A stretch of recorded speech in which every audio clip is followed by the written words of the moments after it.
তো আজকে আপনাদের আমি একটি মজার এক্সপেরিমেন্ট করে দেখাবো। সেজন্য লাগবে দুটো কাচের গ্লাস এবং একটি পেপার, বইয়ের পেপার বা ক্যালেন্ডারের পেপার হলেই চলবে।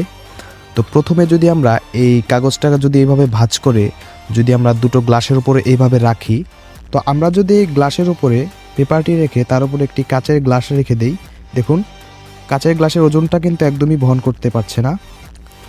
কিন্তু আমরা যদি এই পেপারটিকে ঠিক এইভাবে ভাঁজ করে নিই লম্বালম্বিভাবে একটার পর একটা,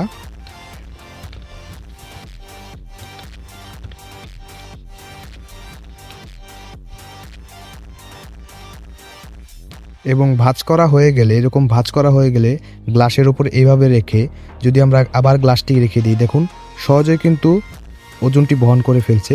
এবং আমরা যদি এটার ভিতরে পানি দিয়ে দেই তাহলেও কিন্তু গ্লাসটি নিচে পড়বে না। দেখুন সহজেই কিন্তু পানি এবং গ্লাসের দুটো ওজনই কিন্তু একদম সুন্দরভাবে বহন করছে। এটাই হলো সায়েন্সের জাদু।